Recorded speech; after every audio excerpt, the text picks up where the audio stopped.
Alors bonjour encore chers amis, et vous êtes à votre émission Le Salon des Maîtres, cette émission qui consiste à valoriser les maîtres de toutes les disciplines. Et alors, nous sommes en une nouvelle année 2024. Alors le Salon des Maîtres dit bonne et heureuse année à tous nos frères, nos amis, nos grands maîtres. Encore bonne et heureuse année à vous, beaucoup de santé. Alors sans toutefois tarder, nous sommes au Toit Rouge et vous constatez bien que là, c'est la BAE. Et à ma gauche, la voie qui mène à pharmacie Toit Rouge.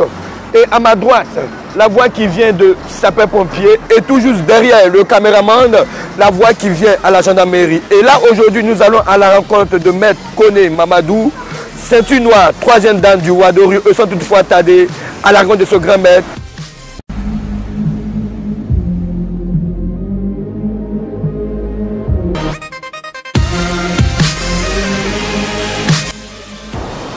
Alors là, vous constatez que nous sommes à la cité policière Yop 2, à la rencontre de ce grand maître.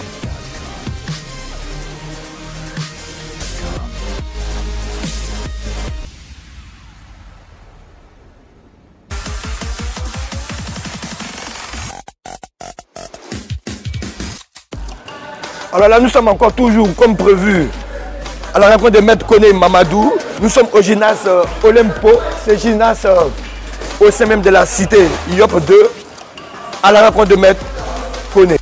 Où se mettre?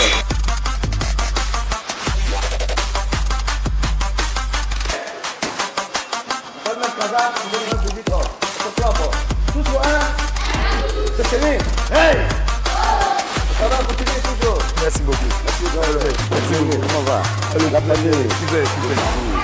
Alors, ok. Alors, comme prévu, aujourd'hui, nous sommes dans la salle du grand maître Koné. Alors, le salon des maîtres, mesdames et messieurs.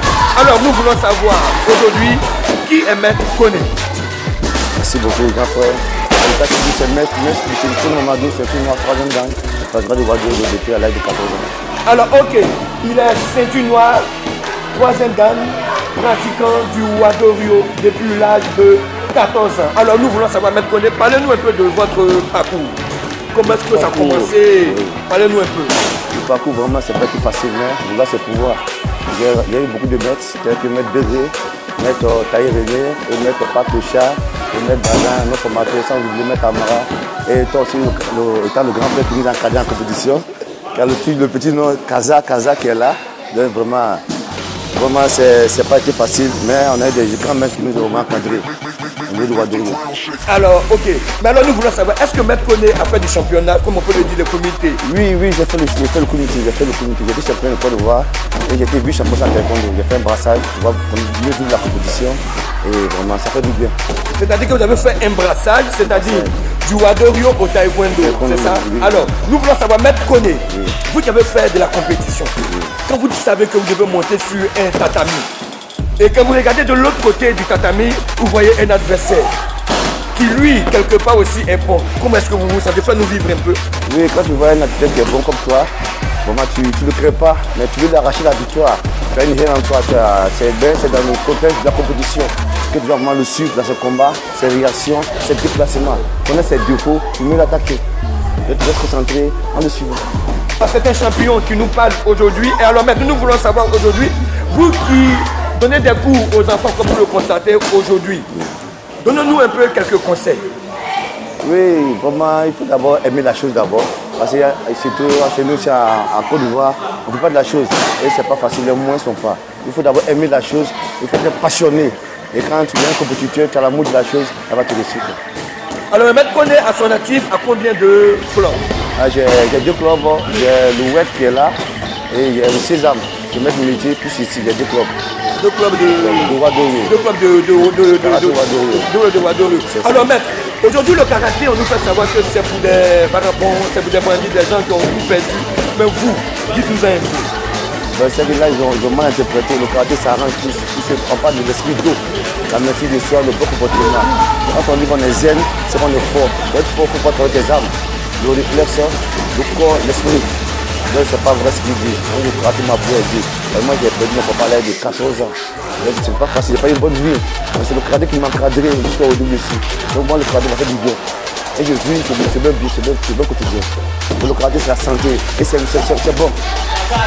Alors, ok, en cette nouvelle année, nous voulons dire merci à tous ces grands maîtres, merci à tous ces grands frères qui ont passé leur temps, qui ont fait des recherches, seulement pour nous apprendre, nous les jeunes. Aujourd'hui, nous voulons dire merci à tous ces maîtres-là et bonne et heureuse année à tous ces maîtres qui ont tout donné.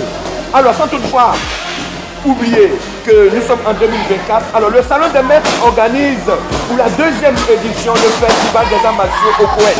Alors déjà, je tenais à inviter tous ces grands maîtres, sans distinction, à venir participer à ce festival dans le mois d'avril. Et la date, le jour sera communiqué, ce serait certainement un samedi. Et tout le monde est déjà invité, commencez à vous préparer pour ce grand festival. Alors, grand maître, alors encore aujourd'hui, le Salon des Maîtres a toujours une question pour vous. Alors nous voulons aujourd'hui savoir à votre actif combien de médailles. Bon, au niveau des médailles, j'ai pas trouvé de la chance. Il y a eu peut-être que je suis 3 à 4 médailles. Mais j'ai compétit beaucoup. Parce qu'en notre temps aussi, le karaté a beaucoup changé. Autant, tu connais un peu autant des maîtres d'Agonion Charles et puis maître Idouris, qui est le président de l'AICH. C'est pas facile. Mais néanmoins, même si on n'a pas eu de médailles, trop de médailles, mais néanmoins, on vivait la chose. C'est l'importance. Et puis la chose en train de se délaisser un peu, ce côté on peint un peu. Mais je pense qu'il faut qu'on revienne par la raison, revienne dans 5 comités et qu'il va beaucoup nous aider. Alors, ok maître, parlez-nous un peu du Wadorio. Pour vous, le Wadorio c'est quoi? Pour vous, le Wadorio. Le Wadorio vraiment est une école pas comme les autres. Parce qu'un bon pasteur de Wadorio, il faut être vraiment fort de la tête et fort de l'esprit. Le Wadorio c'est quoi? C'est un mélange de Jujutsu et de Shutoka. Donc quand on devrait côté Shutoka, et il faut revenir un peu à Jujutsu, que le Taketori, il faut nous Nyon de 122. C'est fait la force du Wadorio. Un bon pasteur de Wadorio, tu dois vraiment être fort, bonne chose. Il faut travailler. Il y a l'esquive, il y a le Narashi qui nous aide beaucoup. Et ça nous oublie la Goshino, la projection. Le Wadorio est très riche, mais il faut qu'on travaille. L'accès du Wadorio, c'est de travailler. Si on ne travaille pas, bon, on va perdre nos disciplines. Alors ok, seul le travail. Alors maître, nous sommes presque à la fin de notre émission. Alors maître, si vous devez donner un conseil à nos jeunes frères, regardez la caméra et dites quelque chose. Le conseil que je vais donner aux jeunes frères, c'est le corps des karatékas d'abord, il faut accepter. Aujourd'hui on voit que les élèves ne sont pas soumis, ils sont tout empressés. Quand on parle de l'esprit et le corps, donc on parle d'une ceinture, on dit l'esprit et le corps. Un pratiquant de Wadorio, il faut être patient, il faut beaucoup travailler, il faut être apathique, il faut être fidèle à ton maître. C'est ça. Et chaque élève va animer son maître. On va des élèves qui sont un papier, là, c'est pas facile. Mais un bon Wadoka, vraiment, il faut t'entraîner beaucoup, il faut suivre les règles du jeu. Et ça va t'ouvrir les portes. Moi, c'est grâce au karaté aujourd'hui que je travaille, et ça bouger quelque part. C'est grâce au karaté. C'est pas facile, hein, c'est pas facile, mais il faut continuer, Pas toi, c'est ça. C'est ça le karaté. Un karatéka, c'est celui qui se bat, mais pas un feignant, pas celui qui laisse à prendre la main aux gens. Non, c'est pas. Et puis un karaté, c'est le bon comportement. C'est comme une religion. On n'adore pas Dieu, mais c'est pour les mêmes aussi. Amen. Alors, maître, comme nous sommes à la fin de l'émission, mais le salon des maîtres, toujours avant de terminer, on demande au maître, est-ce que c'est possible que le maître nous fasse quelque chose? Il n'y a pas de problème. Un kata, self défense avec les enfants ou soit lui-même, c'est possible? Il n'y a pas de problème. Alors, ne quittez pas et n'oubliez pas de vous abonner sur notre page officielle YouTube et Facebook tout à l'heure avec Koné Mamadou.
grosse maître. Ouais, merci beaucoup. Vraiment, merci, maître. Ouais, merci beaucoup. Alors, n'oubliez pas de vous abonner sur notre page officielle YouTube, le Salon des Maîtres, Facebook. Alors, grand maître, oui. Merci beaucoup. Alors, des bonnes heureuses années. Merci, que du bonheur, du bonheur, du bonheur.